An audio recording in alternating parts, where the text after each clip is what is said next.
तो mid credit scene and post credit scene of War 2 काफी simple तरह से शुरू होता है, बिल्कुल यश राज फिल्म के स्पाई यूनिवर्स की फिल्मों की तरह, जहां यूनिवर्स के नाम पर फैंस को बस चूतिया ही बनाया जाता है, लेकिन एक्चुअल में दिखाने के लायक कुछ खास नहीं होता।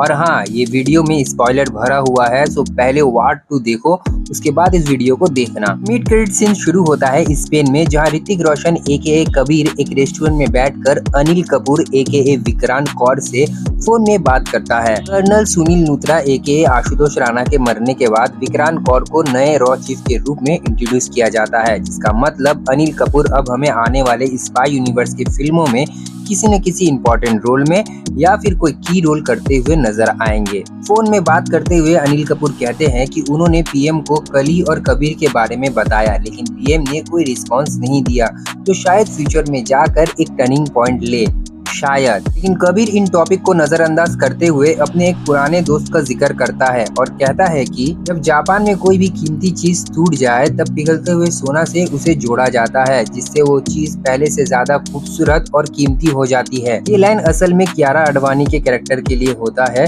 जो कबीर आडवाणी के ब्रोकन हार्ट को ठीक करने के लिए कहता है। और कबीर जिस पुराने दोस्त का मेंशन करता है वो और कोई नहीं बल्कि स्पाई यूनिवर्स की डॉक्टर नंदिनी गरेवाल एके डिम्पल कबाड़िया होती है, जिन्होंने ये लाइन पठान मूवी में एसआरके से कहा था, जब वो जोकर की हेड और सीनियर इंटेलिजेंट एजेंट का रोल कर रही थी। ऐसे ही मिड क्रेडिट सीन उतना खास नहीं था, सिवाय रेफरेंस के। वही पुराना घिसा पिटा रेफरेंस को दोबारा दोहराया जा रहा है, बस इसके सिवा और कुछ नहीं। पोस्ट क्रेडिट सीन में बॉबी देओल एक छोटी सी लड़की के हाथों पर टैटू बना रहा होता है। टैटू कंप्लीट होने के बाद लड़की पूछती है ये क्या है, बॉबी देओल कहता है अल्फा। लड़की पूछती है अल्फा का मतलब, बॉबी देओल एक्सप्लेन करता है, कहता है ग्रीक अल्फाबेट का पहला अक्षर अल्फा। हमारा प्रोग्राम का मोटो है सबसे पहले सबसे तेज, और कहता है कि ध्यान से देखो हर शहर जंगल है और जंगल में राज करता है अल्फा। बॉबी देओल का बात करने का अंदाज देखकर लगता है कि उनका कैरेक्टर हरियाणवी बैकग्राउंड से है, शायद इसीलिए अल्फा मूवी में हमें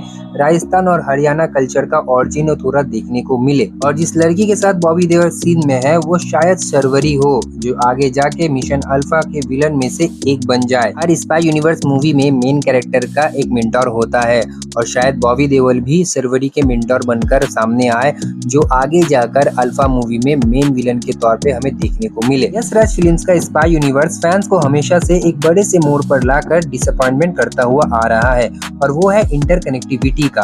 अब तक स्पाई यूनिवर्स की 6 मूवी आ चुकी है, लेकिन एक भी मूवी दूसरे मूवी से कंटिन्यूटी के मामले में बहुत दूर है। ना ही कोई एक ऐसा बड़ा इवेंट है जो स्पाई यूनिवर्स के अलग अलग हीरो को एक बड़े से थ्रेड से भिड़ने के लिए रेडी कर सके। एग्जाम्पल वार 2 ले लो। हम सब जानते हैं वार 2 का मेन विलन है एनटीआर, जबकि ऐसा बिल्कुल भी नहीं। वार 2 का एक्चुअल मेन विलन है कली, जिसका सिर्फ नाम सुना है हमने वार 2 मूवी में, देखा कुछ नहीं। एटलीस्ट कोई ऐसा केओस दिखा देते जिस वजह से कली पूरे स्पाई यूनिवर्स में फेमस हो जाता, या फिर कोई एक ऐसा इवेंट हो जाता या इंसिडेंट हो जाता जहां पे हमें पठान, टाइगर, कबीर को एक साथ दिखने का मौका मिलता। लेकिन नहीं, ऑडियंस को चूतिया जो बनाना है। हालांकि कली के आइडेंटिटी को पूरी तरह से हाइड किया गया है वार 2 मूवी में, लेकिन उसे एक बड़ा थ्रेड बना सकते थे पूरे स्पाई यूनिवर्स के लिए, जो वायर एप्स के लिए इम्पॉसिबल है, क्योंकि हमारे हिंदी सिनेमा में हाफ एंड करना बहुत ही कम डायरेक्टर को आता है। मैक्सिमम डायरेक्टर हैप्पी एंडिंग की तरफ मूवी को लेकर जाता है, जहां विलन की हार और हीरो की जीत देखने को मिलती है। लेकिन एक बड़े से फ्रेंचाइजी को रन करने के लिए कभी कभी विलन का जीतना और हीरो का हारना जरूरी होता है।